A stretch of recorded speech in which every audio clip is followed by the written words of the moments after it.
नमस्कार। Parameter of law channel पर आपका स्वागत करता हूं। मैं रिटायर्ड जज अशोक शर्मा विभिन्न विषयों पर इस चैनल पर कुछ वीडियोस बना रहा हूं। आज का विषय है कॉन्ट्रैक्चुअल जो एम्प्लॉयमेंट होता है उसमें नियमितीकरण का रास्ते की क्या लीगल स्थिति है। कॉन्ट्रैक्चुअल जो कर्मचारी होते हैं उनके लिए नियमितीकरण का रास्ता सुप्रीम कोर्ट ने एक केस में खोला है जो आपको जानना चाहिए।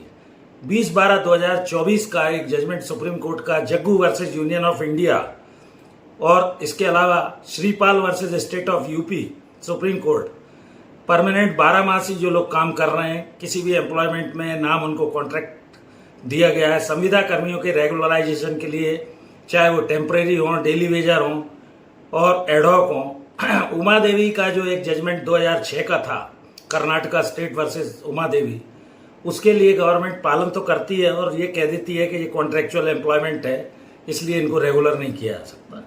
इस रेगुलर अपॉइंटमेंट की तरह रेगुलर पोस्ट पर जो अपॉइंटमेंट चलता है लंबे समय तक वो लोग काम करते हैं, रिक्वायरमेंट है, काम की आवश्यकता है, परमानेंट नेचर का काम है, पोस्ट सैंक्शन नहीं भी है तो ये बचाव गवर्नमेंट नहीं ले सकती कि उनका रेगुलर वर्क नहीं था, क्लियर पोस्ट नहीं थी, कॉन्ट्रैक्चुअल एम्प्लॉयमेंट था, बैकडेट जो आउटसोर्सेज वगैरह बैकडोर एंट्री कहकर उनको रेगुलराइजेशन से नहीं रोक सकती।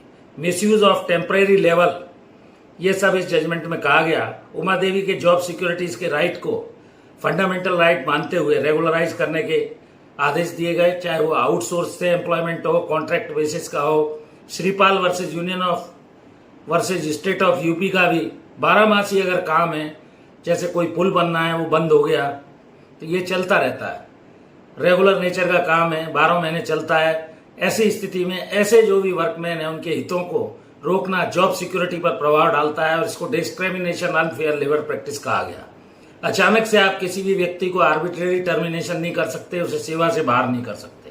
कैरियर का जहां तक सवाल है, उनको भी प्रमोशन का हक है, लैक ऑफ कैरियर उनका हो जाता है, 10-20 साल काम करने पर वो कहीं के नहीं रह जाते। ऐसी स्थिति में डिपार्टमेंट उनको रेगुलर एम्प्लॉयज से डिस्क्रिमिनेट नहीं कर सकता, सैलरी रोक देते हैं, इंश्योरेंस नहीं करते हैं, जॉब सुरक्षा नहीं है, पेड बेनिफिट नहीं है। तो इसमें इंडियन लेबर ऑर्गेनाइजेशन के द्वारा दिए गए जो भी गाइडलाइंस है, हकों की बात है, शोषण का जरिया गवर्नमेंट ने बना रखा है। इंडियन कॉन्स्टिट्यूशन में जॉब की सुरक्षा, स्टेबल जॉब हो, पैसा उनको मिलता रहे समय पर, कम करने से इक्वल बेनिफिट रेगुलर एम्प्लॉयज की तरह नहीं दिया जाता है। तो ऐसी स्थिति में कॉन्ट्रैक्चुअल अपॉइंटमेंट को के जो भी एम्प्लॉय हैं, आउटसोर्सेज हो, शॉर्ट टर्म के लिए रखे हैं, रेगुलराइजेशन, इनका एक विशेष रूप से शोषण होता है। ये अपना राइट क्लेम कर सकते हैं कोर्ट के माध्यम से। ये इन दोनों केसेस में जो मैंने अभी आपको बताया, उमा देवी को बाईपास करते हुए दिनांक 20/12/24 Jaggu versus union of India तथा Shripal versus state of UP में ये सारी बातें कही गई हैं जो आपको जानना चाहिए। तो इस तरह कॉन्ट्रैक्चुअल कर्मचारियों के नियमितीकरण का एक रास्ता सुप्रीम कोर्ट ने खोला है, उनके हितों की परवाह की है और जॉब सिक्योरिटी का भी एक रास्ता रेगुलराइजेशन का खुला है, यह आपको जानना चाहिए। जुड़ जाइए इस तरह की जानकारी के लिए पैरामीटर ऑफ लॉ चैनल से। धन्यवाद। इस चैनल पर मैं इसी तरह की बहुत सारी जानकारियां ला रहा हूं। प्लेलिस्ट में जाइए, एक एक वीडियोस को देखिए। एक और विशेष अनुरोध है, मेरी धर्मपत्नी श्रीमती अर्चना शर्मा का भी यूट्यूब पर एक चैनल अर्चना आरटी हब के नाम से है, कृपया उसको भी आप सब्सक्राइब करें चैनल को, वीडियोस देखिए, लाइक कीजिए, शेयर कीजिए। इस वीडियो में यहीं तक, फिर नए विषय के साथ, नई जानकारी के साथ मिलते हैं अगले वीडियो में। Thank you for watching this video. मैं हृदय से आभारी हूँ।